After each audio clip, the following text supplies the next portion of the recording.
ఇంత మంచి క్యాండిడేట్ని ఇది ఒక టఫ్ కాంపిటీషన్లో ఎందుకు దింపుతున్నారు? మీరే ఇక్కడ హీరో. ఇప్పుడు క్వశ్చన్ ఎవరికి? హీరో మీరే ఇవాళ ఇక్కడ. సార్ మీరు ఆన్సర్ చేస్తారా ఫస్ట్? మీరు ఆన్సర్ చేస్తారా ఫస్ట్, తర్వాత ఇంత మంచి క్యాండిడేట్ని చాలా టఫ్ కాంపిటీషన్లో ఎందుకు దింపుతున్నారు? ఐ థింక్ ఇది one of the best holiday season అండి. సీజన్కి డెఫినెట్గా వీఆర్ యాడెడ్ అని అనుకుంటున్నాం. మరి హరీష్ గారు కాదు మీరు క్వశ్చన్ వినిపించలేదు. ఒక 5 నిమిషాలు సైలెన్స్ ప్లీజ్. క్వశ్చన్ అడగండి మళ్ళీ సార్. హరీష్ గారు ప్లీజ్ యాక్చువల్గా మీ అందరితో పాటు క్వశ్చన్ ఆన్సర్ చేద్దాం అనుకుంటున్నా. మీరు అలా అరిస్తే ఇంకా యూజ్ లేదు ప్లీజ్. హరీష్ గారు మీ గురువు పూరి గారు కూడా వన్ ఆఫ్ ది గురువు ఆర్జీవి గారితో పాటు. సో ఆయన సినిమా రిలీజ్ అవుతుంది, శిష్యుడు గురు సినిమా కూడా రిలీజ్ అవుతుంది. సో గురు శిష్యుల పోటీయా సార్?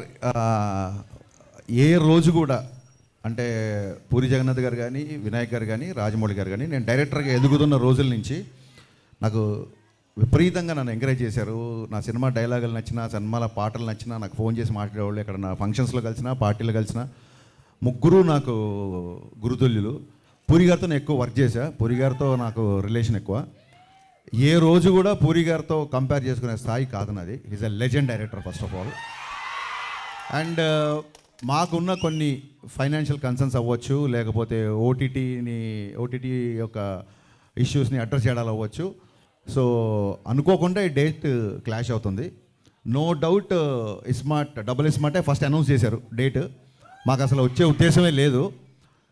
మమ్మల్ని ఫస్ట్ నుంచి చెవిలో జోరీగలాగా ఆగస్టు 15th రండి అని చెప్పింది మైత్రి డిస్ట్రిబ్యూటర్స్ అధినేత శశి. ఈ విషయం ప్రెస్కి తెలియాలి. అది చాలా మంచి డేటు, అప్పుడు వస్తే బాగుంటుంది, మీరు రండి అన్నారు. మాకు నిజంగా వీఆర్ నాట్ ప్రిపేర్డ్ యాక్చువల్లీ. మేము కొంచెం రిలాక్స్గానే వద్దాం అనుకున్నాము. కానీ పుష్ప పోస్ట్పోన్ అవ్వచ్చు, మిగతా కండిషన్ వచ్చు, ఇండస్ట్రీలో అందరికీ తెలుసు. సో తప్పనిసరి పరిస్థితులలో మేము రావాల్సి వస్తుంది. నేను పూరి గారితో చాలా సంవత్సరాల నుంచి నాకు రిలేషన్ ఉంది, సాన్నిధ్యం ఉంది.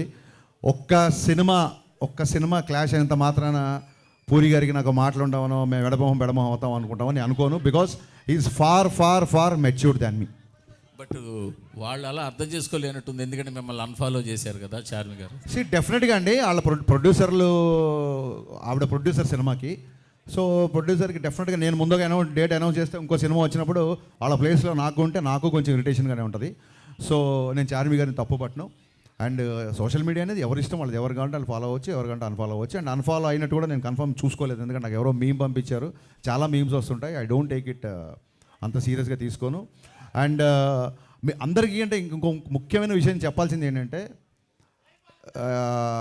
రామ్తో నేను సినిమా చేయబోతున్నా. జవాన్ అండ్ కృష్ణమ్మ ప్రొడ్యూసర్, కొమ్మలపాటి కృష్ణ ప్రొడ్యూసర్గా రామ్ గారితో నా సినిమా ఉంది. సో నేను సినిమా చేసే హీరోతో కావాలని చెప్పి ఏం క్లాష్ కావాలి వెళ్ళట్లేదు. ఇదేంటంటే అన్అవాయిడబుల్ సిచ్యువేషన్స్. సో మాకు తప్పట్లేదు. దీన్ని మనస్ఫూర్తిగా అందరూ అర్థం చేసుకుంటారు అనుకుంటున్నా. At the same time double smart, mister Bachchan రెండు బ్లాక్ బాస్టర్ అవ్వాలని మనస్ఫూర్తిగా కోరుకుంటున్నాను. హరీష్ గారు మీరు రీమేక్స్ని డీల్ చేసే విధానం డిఫరెంట్గా ఉంటుంది. ఇప్పుడు గబ్బర్ సింగ్ డిఫరెంట్గా ఉంటుందా, బాగుంటుందా? డిఫరెంట్గా ఉంటుంది, బాగుంటుంది. మరి చెప్పొచ్చు కదా. సో చాలా యాడ్ ఆన్స్ చేస్తూ ఉంటారు. ఈ సినిమాకి సంబంధించి ఎలాంటి యాడ్ ఆన్స్ ఉంటాయి?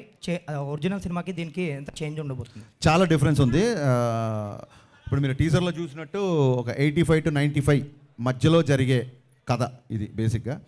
అందుకే అంటే కొంచెం సినిమా గురించి కొంచెం ఈస్టెటిక్గా పోయిటిక్గా చెప్పాలంటే, ల్యాండ్ లైన్స్, క్యాసెట్ రికార్డింగ్ సెంటర్లు, బజాజ్ చేతక్ ల్యాంబరేటర్ స్కూటర్లు, పీపీ నెంబర్లు, ఇవన్నీ కుమార్ శాను పాటలు, ఇవన్నీ కలిపితే మిస్టర్ బచ్చన్. నాస్టాలజీ మూమెంట్స్ ఉంటాయి, చాలా చాలా చాలా ఉంటాయి. సినిమా ఫస్ట్ హాఫ్ అంతా అలాగే ఉంటుంది. వివేక్ గారు